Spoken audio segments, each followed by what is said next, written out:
पाऊस न पडता पूर येणारं शहर, ज्या शहराची ओळख आहे आता त्याला पंढरपूर म्हणतात. आणि त्या पंढरपूरच्या चंद्रभागा नदी पात्रामध्ये मी सध्याला उभा आहे. आणि या चंद्रभागा नदी पात्राची सकाळपासून त्या ठिकाणी पाणी पातळी वाढायला जोरदार सुरुवात झाली आहे. याच्या पाठीमागचं कारण म्हणजे निराखोऱ्यात झालेला पाऊस. निराखोऱ्यात झालेल्या पावसामुळे त्या ठिकाणी वीर धरण हे 100% भरलंय आणि ते 100%मधून त्या ठिकाणी नीरा नदीमध्ये पाणी सोडायला सुरुवात आहे. आणि ते नीरा नरसिंगपूरमध्ये त्या ठिकाणी चंद्रभागेला मिळत असल्यामुळं थेट पाणी त्या ठिकाणी चंद्रभागेमध्ये येत आहे. जवळपास निरेमधून म्हणजे वीर धरणातून 30,000 क्युसेकचा विसर्ग या चंद्रभागा नदी पात्रामध्ये सुरू आहे. त्यामुळे सध्याला हे पाणी मोठ्या प्रमाणात वाढायला सुरुवात आहे. दुसरी गोष्ट म्हणजे उजनी धरण हे 94% भरल्यामुळं उजनी धरणातून देखील मोठी आवक सकाळी 11 वाजल्यापासून विसर्ग या चंद्रभागा नदी पात्रामध्ये होतोय. जवळपास उजनी धरणातून 6,700 क्युसेकचा विसर्ग या चंद्रभागा नदी पात्रामध्ये होतोय. म्हणजे वीर आणि उजनी हे दोन्ही मिळून जवळपास 31,000 क्युसेकचा विसर्ग चंद्रभागा नदी पात्रामध्ये होत असल्यामुळे सध्याला ही चंद्रभागा नदीची पाणी पातळी त्या ठिकाणी वाढलेले आपले चित्र त्या ठिकाणी बघायला मिळते. पंढरपूरमध्ये या पावसाळ्यात म्हणावा असा मोठा पाऊस त्या ठिकाणी पडला नाही. पंढरपूरच्या पेरणी लांबले त्या, ऊसाच्या लागवडी मोठ्या प्रमाणावरती त्या ठिकाणी लांबले त्या. परंतु आता सध्याला उजनी धरण हे 94% भरले. म्हणजे जवळपास या आठवड्याभरामध्ये उजनी धरण 100ला पार होईल. आणि त्या ठिकाणी वीर धरण 100% भरल्यामुळे त्या ठिकाणी चंद्रभागेमध्ये मोठ्या प्रमाणावरती पाणी त्या ठिकाणी सोडण्यात आले. नुकतीच परवा दिवशी आषाढी वारी संपन्न झाली, परंतु या आषाढी वारीमध्ये एवढं पाणी या चंद्रभागे पात्रामध्ये नव्हतं.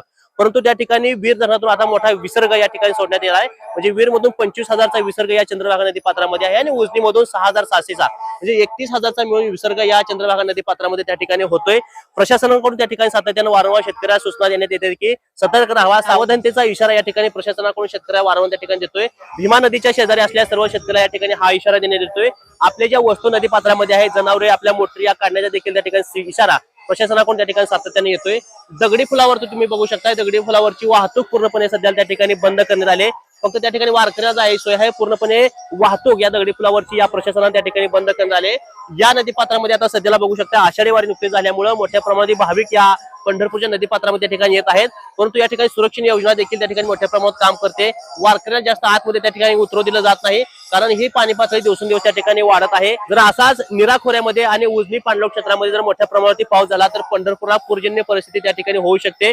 गेल्या वर्षी देखील मोठ्या प्रमाणावरती त्या ठिकाणी पंढरपूरच्या चंद्रभागेला पूर आला होता आणि यंदा देखील त्याच पद्धतीची परिस्थिती या ठिकाणी आपल्याला बघायला मिळणार आहे. त्यामुळे शेतकऱ्याला आपलं देखील आव्हान आहे, सतर्क राहावा, सावधान राहावा. कारण पुण्या भागामध्ये जोरदार अशी पावसाला त्या ठिकाणी सुरुवात आहे. आता सध्याला उजनी धरणातून 6,700चा विसर्ग सुरू असला तरी पण त्या ठिकाणी तिथली पाणी पातळी किंवा तिथला पाऊस लक्षात घेऊन हा विसर्ग वाढवला देखील जाऊ शकतोय. त्यामुळे वारकऱ्यांनी देखील त्या ठिकाणी काळजी घेतली पाहिजे. नदीपात्रामध्ये येताना आपल्या सुरक्षितेची काळजी त्या ठिकाणी वारकऱ्यांनी घेतली पाहिजे आणि प्रामुख्यानं भीमा खोऱ्यामध्ये असलेल्या शेतकऱ्यांसाठी देखील या ठिकाणी आपली काळजी घेतली पाहिजे.